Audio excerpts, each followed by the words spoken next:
आज के इस समारोह में उपस्थित उत्तर प्रदेश सरकार में मंत्रिमंडल के मेरे वरिष्ठ सहयोगी, प्रदेश के पर्यटन और संस्कृति मंत्री श्री जयवीर सिंह जी, हिंदुजा ग्रुप के chairperson Shri A P. Hinduja ji, trustee Hinduja group Shri P P. Hinduja जी,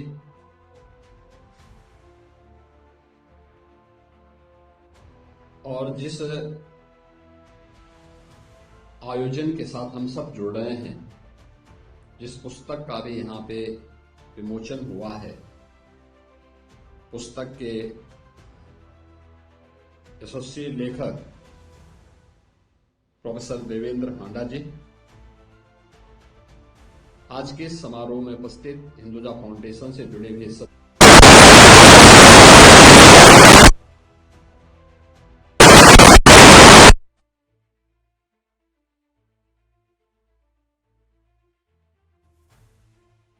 मैं सबसे पहले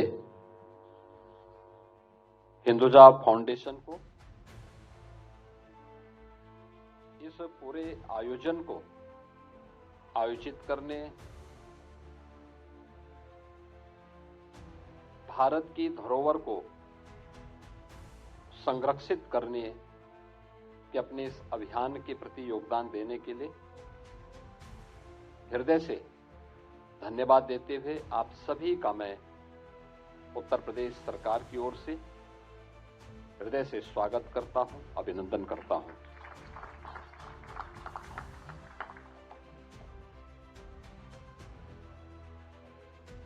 यह पुस्तक और ये समारोह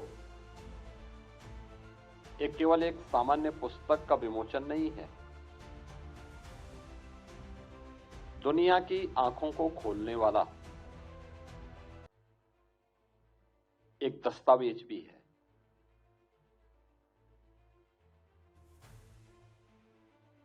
हम इस बात से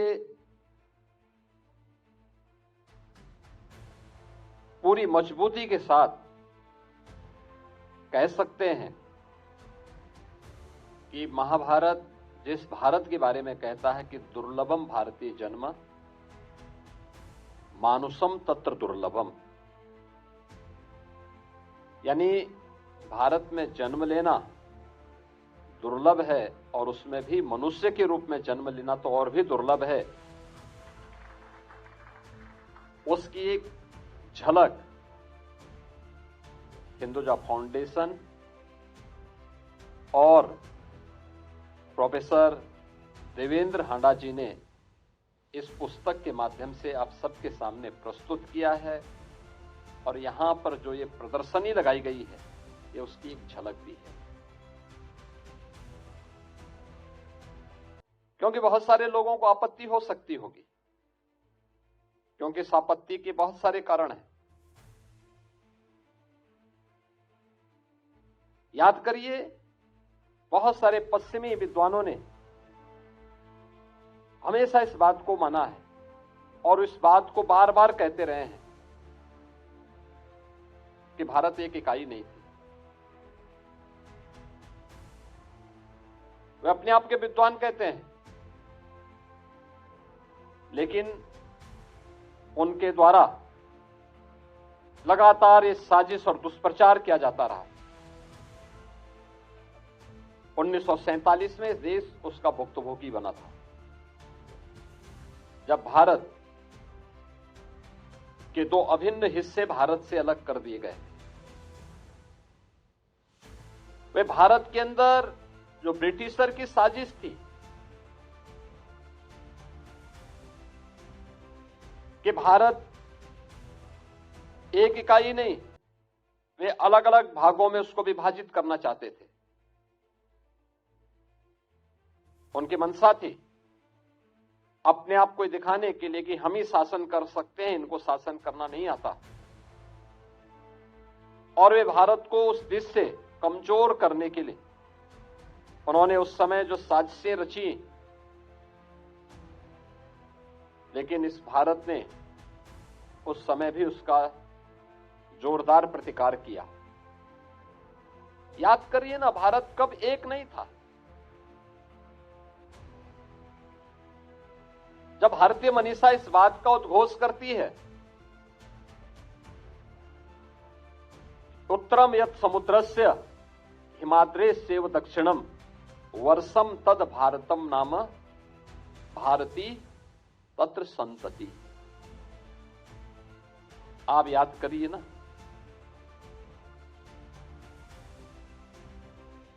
यह जो श्लोक है, यह ब्रिटिशर ने भी नहीं दिया है और इस्लाम ने भी नहीं दिया है। भारत की हजारों वर्षों की इस विरासत का प्रतीक है, जो हिमालय से सुदूर दक्षिण तक, समुद्र पर्यंत तक फैले हुए विस्तृत भूभाग को भारतवर्ष के रूप में जानता है। यह भारतवर्ष, जिसमें वर्तमान का भारत भी है, पाकिस्तान भी है, बांग्लादेश भी है, ये बृहत्तर भारत, यही बृहत्तर भारत, यही भारतीयों का देश है। इसकी संतति भारतीय कहलाती है। ये हजारों वर्षों की इस विरासत को लोग विस्मृत कर दिए, इसलिए इस प्रकार की टिप्पणियां करते हैं। ये जो सिक्के यहां प्रदर्शित किए गए हैं उत्तर भारत से जुड़े हुए, और पुस्तक की जो टाइटल भी दी गई है कि प्रारंभिक उत्तर भारत और इसके सिक्के,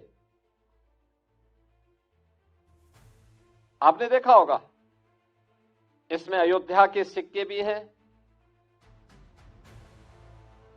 इसमें गुप्त काल और मौर्य काल से जुड़े हुए भी सिक्के हैं। यानी हिंदुजा फाउंडेशन ने 34,000 से अधिक ऐसे सिक्के जो भारत की धरोहर के रूप में,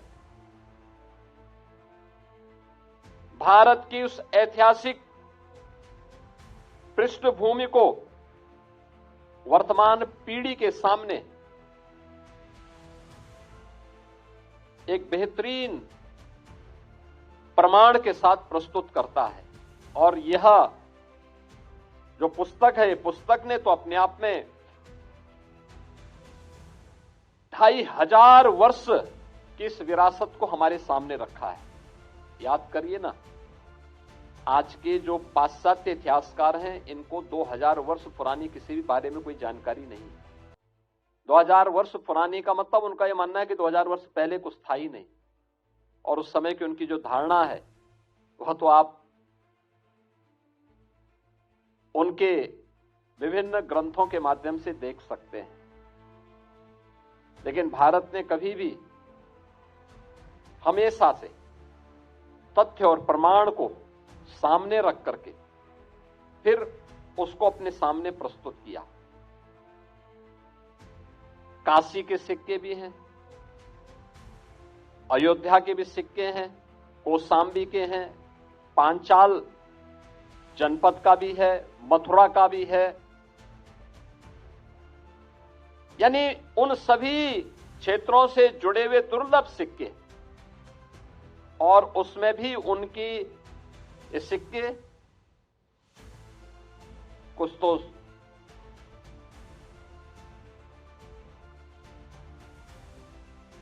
तांबे के हैं, कुछ चांदी से जुड़े चांदी के हैं, कुछ अन्य मिक्स धातु से भी बने हुए हैं।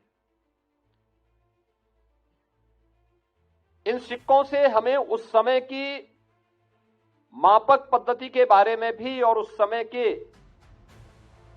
इतिहास को समझने, उस समय की भौगोलिक, सामाजिक और आर्थिक परिस्थितियों के बारे में भी जानने का एक बहुत बड़ा अवसर प्राप्त होता है।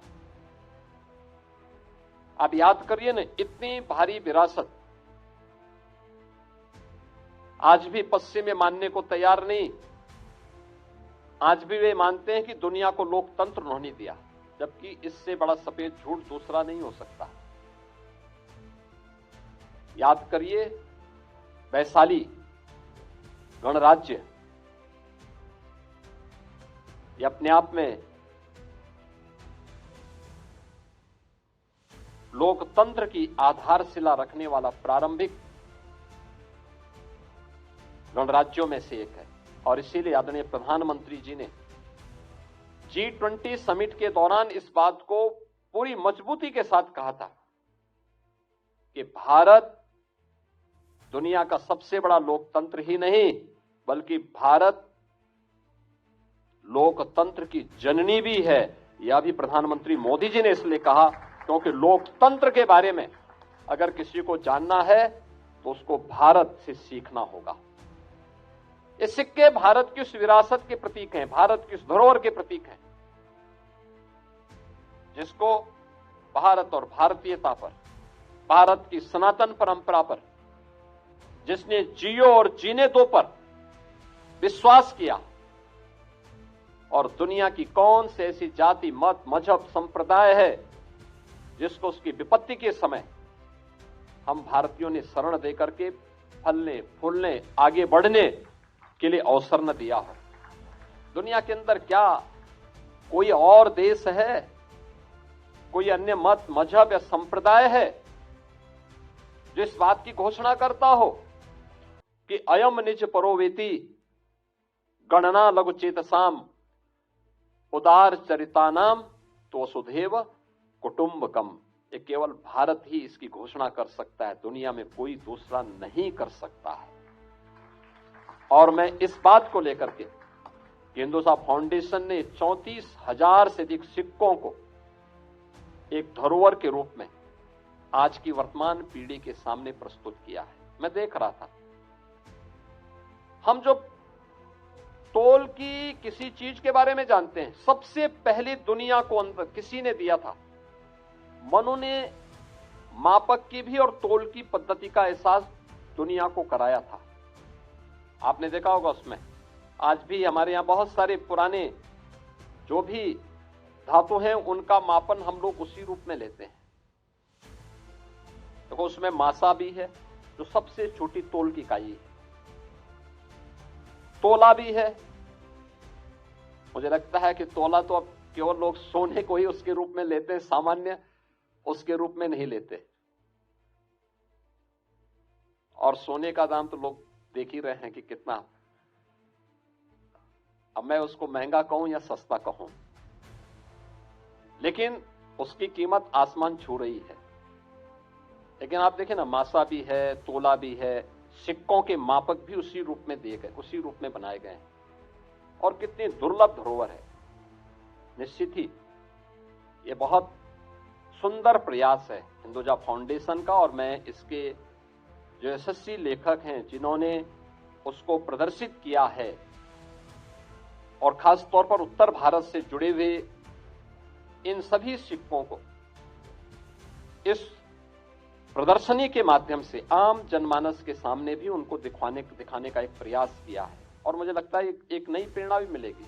यत्र तत्र बिखरे हुए इस प्रकार के सिक्कों को फिर से इकट्ठा करने का एक अवसर और एक नई प्रेरणा भी हमारी वर्तमान पीढ़ी को प्राप्त होगी। अन्यथा उत्खनन में बहुत सारी जगह निकलते हैं, लोग उसकी कीमत नहीं समझते, फेंक देते हैं, उसको गला देते हैं, किसी अन्य उसमें फेंक देते हैं। लेकिन आज जब मैंने यहां पे देखा उसको, जब यहां पे हम लोग अशोक हिंदुजा जी के साथ जब इसको देख रहे थे, अवलोकन कर रहे थे, और यहां पर वो बता रहे थे कि ये कौन सा सिक्का है, कब का है, किस जनपद से जुड़ा हुआ था, कौन से 16 जो महाजनपद थे उनमें से, यानी मौर्य शासनकाल, ये वही कालखंड है जब भारत का जो स्वर्ण युग था। याद करिए, उस कालखंड में दुनिया की इकोनॉमी में, अशोक जी उस समय दुनिया की इकोनॉमी में भारत का जो हिस्सा था वो 46% था। और ये आते आते 15वीं सदी तक भी दुनिया की अर्थव्यवस्था में भारत की हिस्सेदारी 24% तक थी। बीच के उसके बाद के कालखंड में भारत का इतना दोहन हुआ है, भारत का इतना लूटा गया कि जब ये देश आजाद हुआ तब भारत की दुनिया की अर्थव्यवस्था में योगदान मात्र 1.5 से 2% रह गया था। और आज हम सब अपने देश के यशस्वी प्रधानमंत्री जी का आभार व्यक्त करते हैं कि जिन्होंने भारत को चौथी अर्थव्यवस्था बनाने में आज सफलता प्राप्त की है।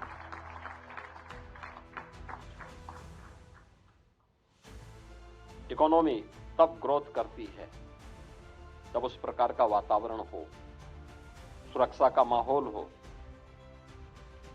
अनुकूल वातावरण पैदा करना सरकार के साथ साथ समाज का भी समान दायित्व बनता है। सभी लोग मिलकर के जब प्रयास करते हैं तो उस प्रकार की स्थितियां पैदा करती है।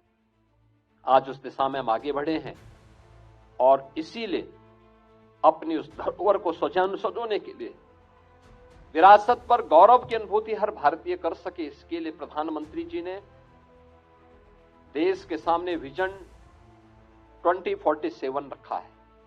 विजन 2047 का उद्देश्य भी है पंच प्रण के साथ 11 संकल्पों के साथ हर भारतीय को जोड़ना, जिसमें से पहला ही जो प्रण है वह है विरासत पर गौरव की अनुभूति करना। 500 वर्षों के बाद अयोध्या में श्री राम जन्मभूमि पर प्रभु श्री राम का भव्य मंदिर का निर्माण, ये उसी विरासत का प्रतीक है। काशी में काशी विश्वनाथ मंदिर का पुनरुद्धार और एक विशाल धाम का निर्माण, ये प्रधानमंत्री जी के उसी विजन का परिणाम है। भारत की वैदिक कालीन, रामायण कालीन, महाभारत कालीन और ऐतिहासिक पृष्ठभूमि से जुड़ी हुई धरोहर को संरक्षित करना, उसका संवर्धन करना, उसको आगे बढ़ाने की प्रक्रिया उसी का हिस्सा है। और यही है जो एक भारत श्रेष्ठ भारत की उस परिकल्पना को साकार कर रहा है। उत्तर से दक्षिण तक, पूरब से पश्चिम तक पूरे भारत को एकता के सूत्र में बांध करके विश्व मानवता के लिए फिर से भारत के उस संदेश को पहुंचाना, यही भारत का उद्देश्य है। लेकिन इसके लिए हमें उस प्रकार के वातावरण के साथ अपने आप को जोड़ना पड़ेगा। और मुझे बहुत प्रसन्नता है कि आज उत्तर भारत के जो 9,000 से अधिक सिक्कों का संग्रह हिंदुजा फाउंडेशन ने किया है, उसके लिए प्रारंभिक उत्तर भारत और उसके सिक्के, इससे संबंधित इस पुस्तक का विमोचन का कार्यक्रम यहां पर हुआ है। मैं इस पुस्तक के यशस्वी लेखक आचार्य देवेंद्र हांडा जी को और उनकी पूरी सहयोग, उस पूरी टीम को, उनके पूरी सभी सहयोगियों को हृदय से बधाई देता हूं, अपनी शुभकामनाएं देता हूं। ईश्वर उनको स्वस्थ रखें, दीर्घायु करें और वह इसमें और भी अच्छे कार्यों को आगे बढ़ा सकेंगे। इस विश्वास के साथ मैं एक बार फिर से हिंदुजा फाउंडेशन, आचार्य देवेंद्र हांडा जी और उनकी पूरी टीम के प्रति हृदय से धन्यवाद देते हुए अपनी बधाई देता हूं, अपनी मंगलमय शुभकामनाएं देता हूं। धन्यवाद।